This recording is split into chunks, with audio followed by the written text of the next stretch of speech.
중세국어 지난 시간에 제자원리 설명했고 제자원리랑 성조까지 이렇게 촬영을 해서 올렸고, 이번 시간에는 표기법이랑 그리고 의무 파트 이렇게 촬영을 해서 올리도록 하겠습니다. 자, 먼저 표기법 부분부터 우리가 한번 볼 건데, 지금 여러분들한테 쌤이 처음에 나눠줬던 프린트에 이게 좀 쌤이 편집을 잘못해가지고 좀 잘못되어 있거든. 그래서 쌤 패들렛에 반별로 다 새로 중세국어 파일을 다 올렸는데 그 파일을 다운받아서 봐야 됩니다. 자, 그 파일을 다운받아서 봤다고 생각하고 표기법 부분 보겠습니다. 자, 표기법이 크게 세 파트가 이렇게 있는데, 맨 먼저 이어받기.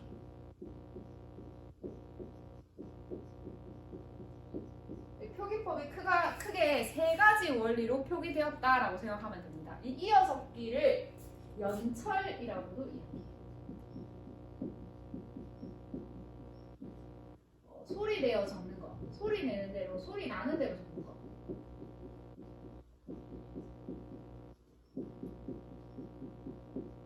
이런 거를 표음주의 표기라고 하죠. 얘들아, 얘랑 대조되는 거, 소리 나는 대로 쓰는 거 말고 이거랑 반대되는 표기법이 뭐지? 그렇죠. 원형을, 본 뜻을 살려서 적는 표기법이 있습니다.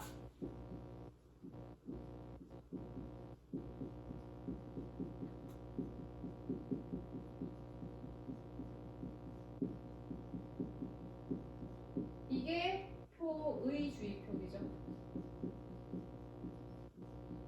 이거를 뭐라고 하냐면 끊어 적기라고 이야기해요.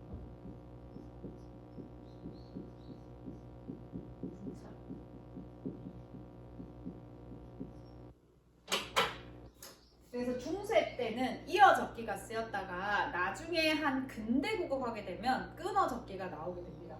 자, 먼저 이어 적기는 이런 거지. 생일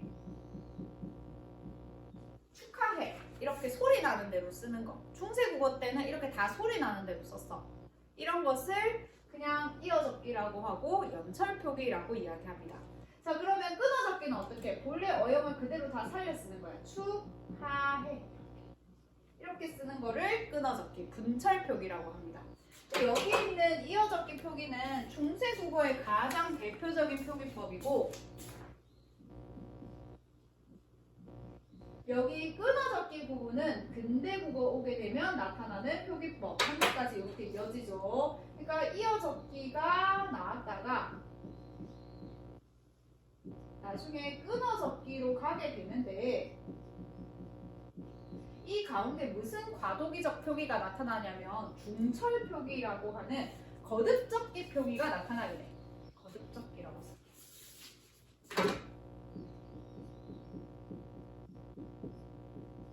이 거듭적기가 중철 표기입니다. 연철, 분철, 중철. 거듭적기는 어떻게 적는 거냐면 이거를 과도기적 표기 방식이라고 하는데,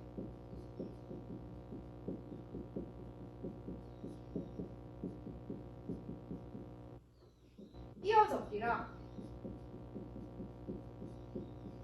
끊어 적기가 다 같이 쓰인 거야. 그리고 아까 이 축하해를 가지고 한번 예를 들어보면 어떻게 쓰이는 거냐면 요렇게 쓰이는 거라고 생각하면 돼. 여기 표기 같은 거 보면 축 이렇게 해서 끊어 적기가 쓰였지. 근데 어떻게? 소리 나는 대로 이어 적기 방식으로도 지금 쓰이고 있죠. 이렇게 두 표기가 다 쓰이는 거듭 적기가 과도기적 표현 방식으로 잠깐 사용이 됩니다. 그래서 이런 식에는 어떻게 나오냐면 어떤 거는 끊어 적기 했다가 어떤 거는 이어 적기 했다가 어떤 거는 거듭 적기까지 나오게 되는 방식들이 막 혼재해서 사용이 되게 돼요. 그래서 이런 방식들이 있다라고 이해하면 되고, 우리 거기 교과서 프린트 예를 한번 보면 참고 부분에 중세국어 표기 원리와 현대국어 표기 원리 비교라고 되어 있는데, 오늘날 같은 경우에 보면 세미, 깊은, 물 다 이렇게 끊어 쓰는 거죠.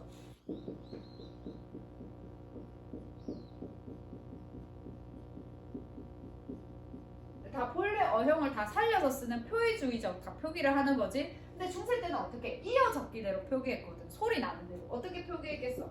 세, 미, 기, 근, 물. 이렇게 표기하는 방식이 이어적기, 연철 표기가 됩니다.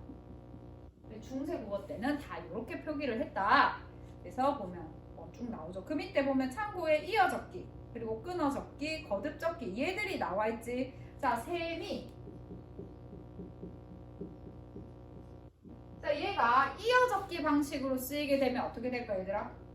이어적기 방식으로 쓰이게 되면 이렇게 되겠죠. 이런 식으로. 이게 이어적기야. 그냥 소리 나는 대로 쓰는 거예요. 셈이. 요거 아에 가깝게 발음하면 된다고 했지. 아 플러스 이로 발음하니까 세에로 발음하면 되는 겁니다. 자, 그러면 얘를 여기 끊어적기 방식으로 표현한다. 그러면 본래 어형을 그냥 다 살리는 거니까 오늘날의 표기법과 거의 똑같게 되는 거죠. 이렇게.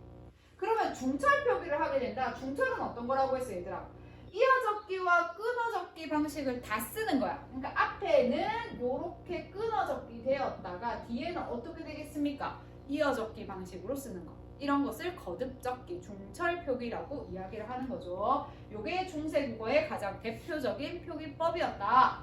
자, 두 번째 중세국어의 대표적 표기법 특징 중에 하나가 바로 받침 표기인데,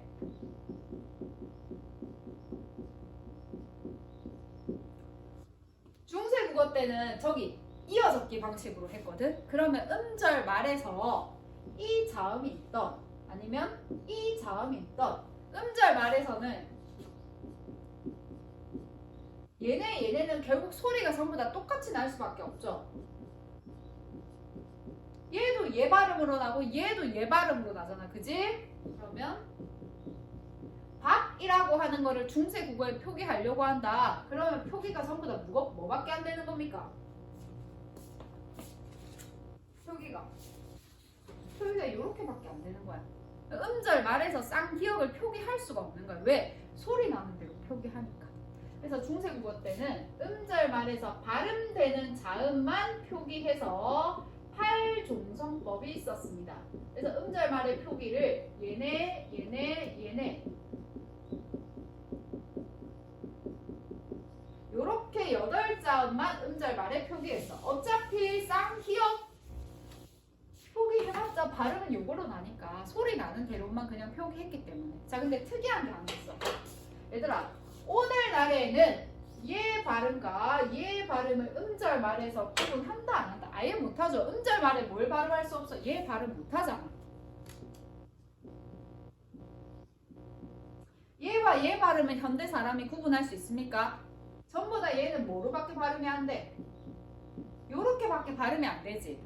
근데 중세국어에 발음이 표기로 반영이 된다고 했는데 이 말에 따르면 중세국어의 음절 말에는 디귿도 발음이 되고 시옷도 발음이 되고 각각 구분돼서 발음이 됐다라는 의미거든. 실제로 그랬습니다. 그래서 중세국어 때는 얘는 얘로 발음을 했고요. 얘는 얘로 발음을 했어. 발음이 각각 구분돼서 발음이 됐어. 신기하지? 그지? 자, 그런데 오늘날에는 요 발음이 없어지잖아. 음절 말에 시옷 발음이 없어지잖아. 중세국어 때도 이 시옷 음절 말에 얘와 얘가 엄청 치열하게 발음 다툼을 해. 그 둘 중에 하나만 살아남아서 오늘날에 뭐만 살아남았겠어? 디귿 발음만 살아남고 시옷 발음이 사라집니다. 이게 계속 이렇게 근대 갈 때까지 가게 돼. 팔종성법이었다가 이 둘이가 계속 싸우거든. 이 음가가 우리가 살아남을 거다, 너가 살아남을 거다. 그래서 음가가 누가 승리를 하게 되냐면 디귿이 승리하게 돼. 선생님 방금 디귿이 승리한다는데 왜 시옷을 표기해요? 특이하지? 얘들아, 발음은 디귿이 살아남거든? 근데 표기는 시옷이에요. 이상하지? 자, 팔종성법일 때는 얘와 얘가 음절 말에서 시옷도 발음이 되고 디귿도 발음이 되고. 자, 그런데 칠종성법에 오게 되면 이때는 디귿으로 밖에 전부 다 발음이 안 돼. 그러니까 오늘날의 말에 오늘날과 똑같이 발음이 돼. 음절 말에서 시옷 음가가 사라져. 그런데 표기는 시옷으로 하게 돼. 특이하지?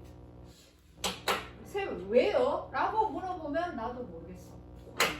그거는 진짜 뭐 그 당시 사람들의 사고방식이었기 때문에 아마 표기 습관 때문에 그렇지 않았을까라고 하는데, 하도 시옷 표기를 계속 해왔으니까 그냥 시옷 표기가 계속 좀 살아남지 않았을까 이렇게 생각을 하는데, 뭐 딱히 명확한 이유를 딱 밝힐 수가 없어. 그 여튼 발음은 디귿으로 됐지만 표기는 시옷으로 표기가 됐다. 요게 좀 되게 특이해요.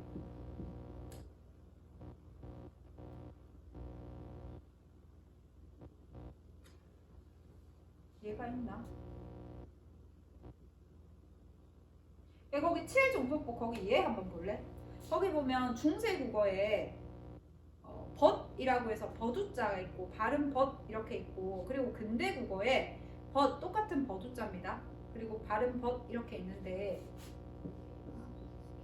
이게 오늘날로 치면 이게 벗 우자거든. 친구라는 뜻이거든. 벗. 오늘날도 이렇게 표기를 하죠. 근데 중세 때는 요거를 요렇게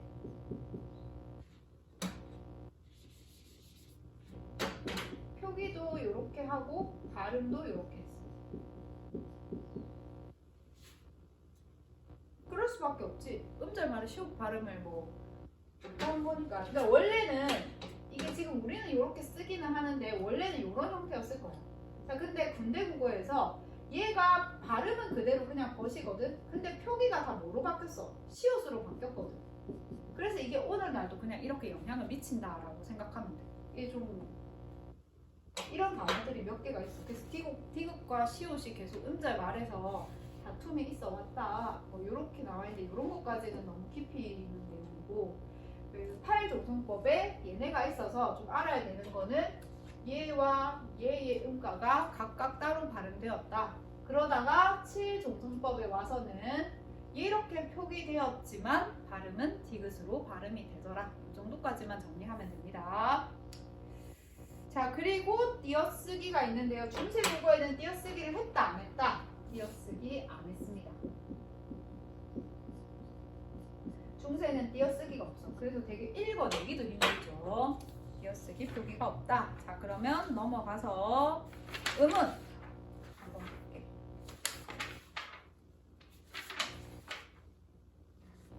자, 4페이지입니다. 이건 표기였고요.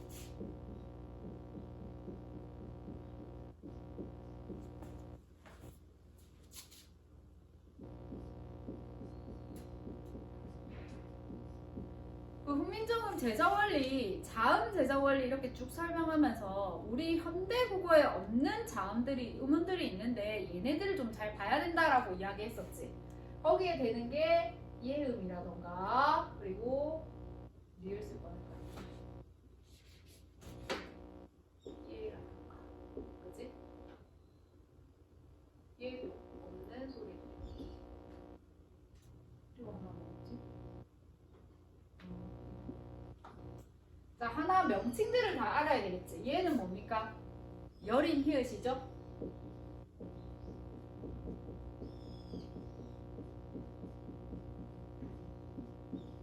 이 여린 히읗은 이음보다는 소리가 세고 히읗보다는 소리가 약하다라고 하는데, 실제로 이렇게 발음할 수 있는 사람은 거의 없었습니다. 세종만 좀 구분을 했을 정도지. 그래서 얘는 일부 한자 표기에만 조금 쓰이고 곧 사라져버렸어.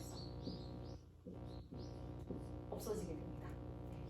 그래서 아주 초기 문헌에만 좀 남아있어. 자, 그리고 반치음. 자, 선생님이 반치음이 시옷과 지읒의 중간 발음이라고 했지. 그래서 느끼하게 느끼하게 즈 발음하게 되면 이 약간 즈에 가까운 이런 발음이었거든. 이 반치음은 시옷으로 변하거나 또는 사라지는 경우가 많았습니다. 예를 들면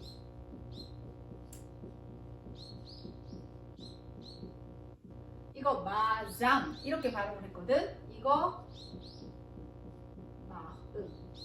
이거는 어떻게 된 거야? 반치음이 그냥 아예 음가가 다 소실되어 버린 경우죠. 음가가 다 사라져 버린 경우. 이런 것도 있었어요. 짓 이렇게 발음하는 거지. 얘도 오늘날의 짓. 이거는 반치음이 뭐로 바뀌었습니까? 시옷으로 바뀐 경우죠. 이렇게 반치음이 음가가 시옷, 오늘날의 시옷으로 음가가 바뀌거나 아니면 아예 사라지는 음가 소실이 되는 경우들이 이렇게 있었어요. 그리고 세 번째가 여린 비읍. 그냥 순경 비읍이라고 여린 비읍 아니고.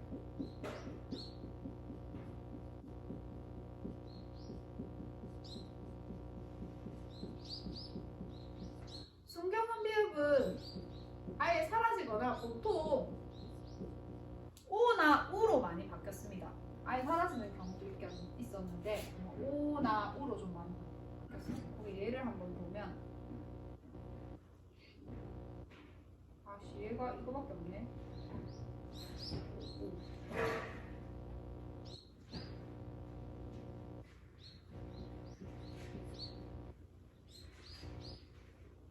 이건 아마 나중에 뒤에 훈민정음 보면 얘가 좀 나올 것 같긴 해.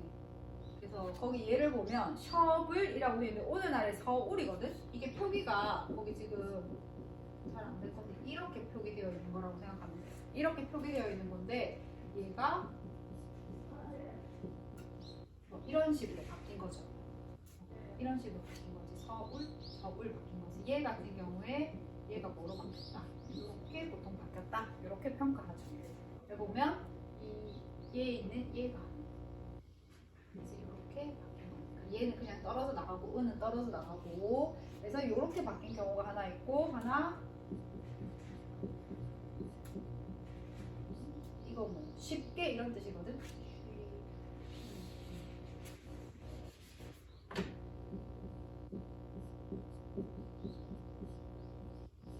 얘 같은 경우에는 얘가 그냥 아예 형태가 사라진 거 이렇게.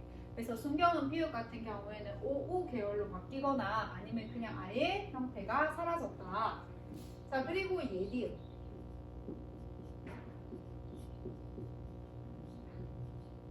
자 이 예디읍은 초성에서도 쓰이는 경우가 있었거든. 이 예디음이 그냥 오늘날의 이음 발음이라고 생각하면 돼. 오늘날 이음 발음 기호가 약간 이렇게 되거든 얘들아. 오늘날의 이음 발음이라 생각하면 되고 근데 오늘날 선생님이 예를 들면 아빠라고 하는 단어가 있으면 여기에 나오는 얘가 음가가 있다고 했습니까? 없다고 했습니까? 없다고 했죠. 근데 예전에 중세 때는 이렇게 해서 여기에 초성에도 이 이응이 예디응이 음가를 가지는 경우들이 있었어. 근데 이게 나중에 다 사라지게 됩니다. 초성 이응에 있었던 거는 전부 다 음가가 다 소실이 되고요. 자, 종속에 있었던 게 형태가 변하게 돼. 어떻게? 오늘날의 이응 형태로 변하게 됩니다. 그래서 오늘날 우리가 생각하는 자음 이응이 여기에 이응에서 이렇게 형태 변화가 일어났다.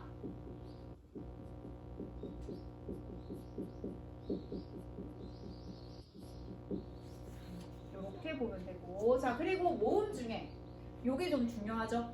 자 얘가 아래아입니다.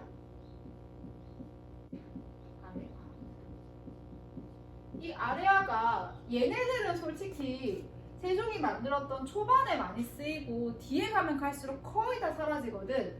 얘 거의 만들자마자 많이 사라져. 반치음도 만들고 한 3개 정도 쓰이고 바로 사라지고 얘도 거의 만들자마자 바로 사라져.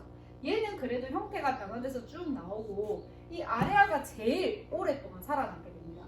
자, 이 아래아는 크게 2차례에 걸쳐 소실이 됐는데 자 1단계 소실이 16세기에 일어납니다. 자, 16세기에 두 번째 음절, 둘째 음절 이하.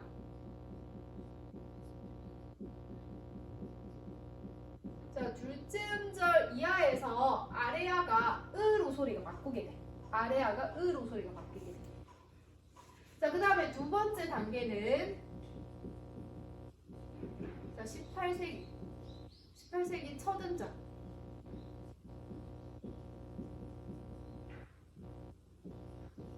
아래아가 아로 바뀌게 됩니다.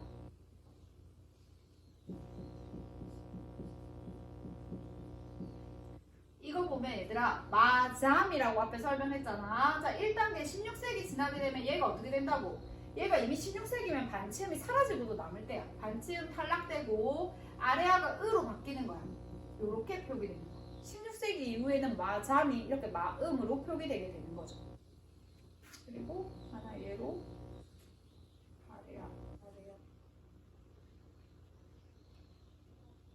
가르치다.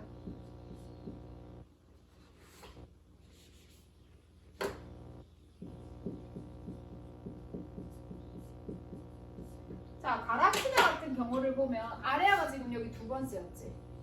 자, 그런데 맨 먼저 1차 1단계.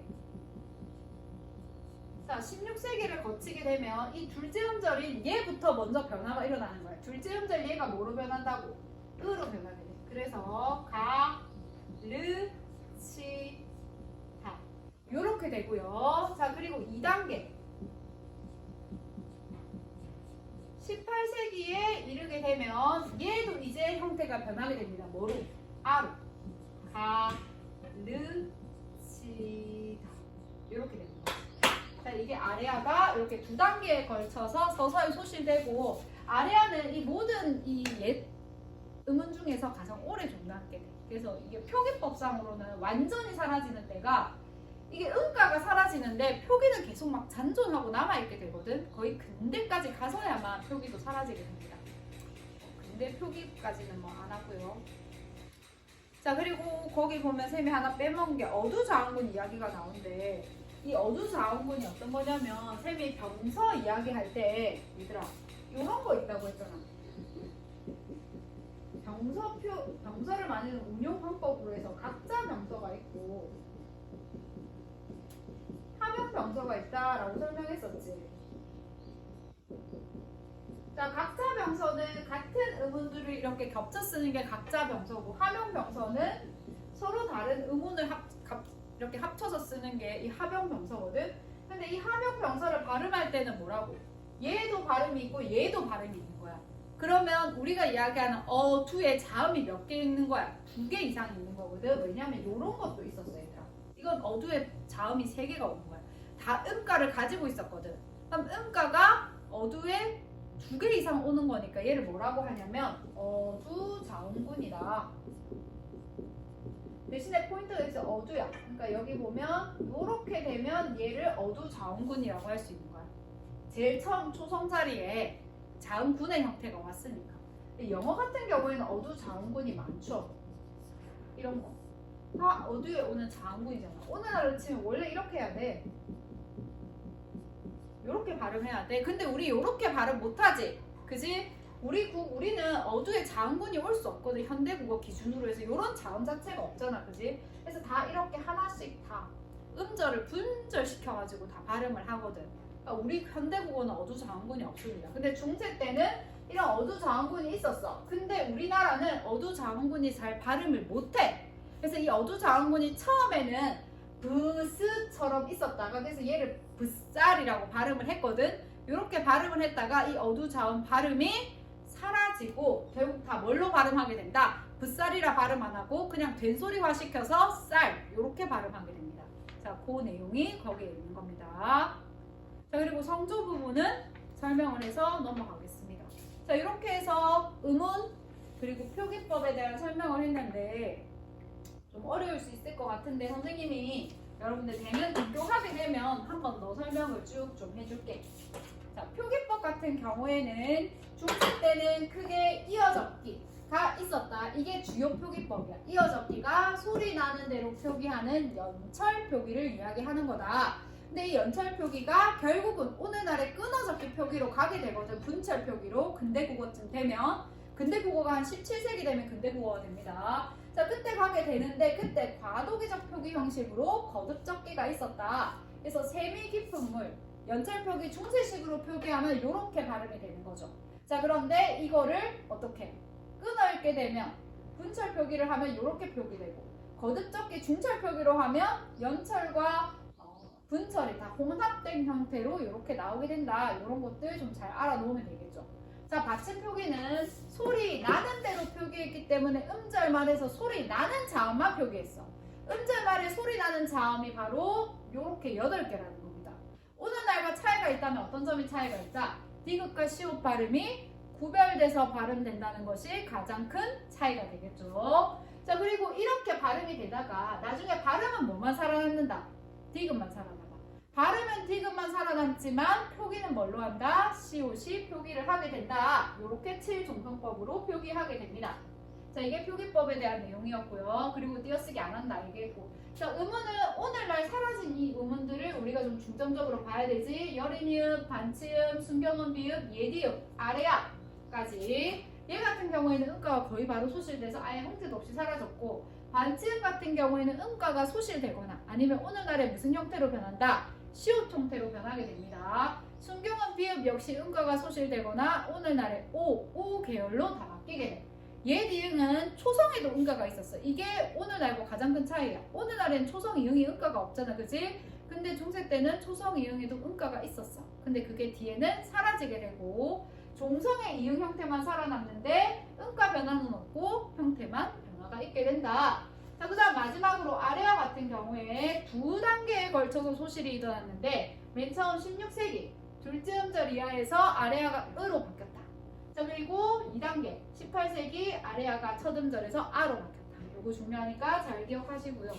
자, 그리고 어두자항군 얘기가 있는데, 이 어두자항군은 이런 것처럼 비읍, 시옷 두 개의 음운이 연달아 오는 형태를 어두자항군이라고 한다. 중세 때는 비읍과 시옷음이 각각 다 발음이 가능했다. 근데 이마저도 어색하게 되고 발음이 어려워지게 되면서 전부 다 된소리로 발음하게 되었다 까지 한번 살펴봤습니다. 자, 그러면 남은 세종어제 훈민정음 원문과 뒤에 있는 용비어천가 제2장의 내용만 원문 분석이 남았는데, 이 원문 분석하기 전에 한번 간단하게 여러분들이 수업 시간에 형성평가를 치고 한 내용을 한번 확인한 후에 원문 분석 내용까지 진도를 나가도록 하겠습니다. 자, 모두 수고하셨습니다.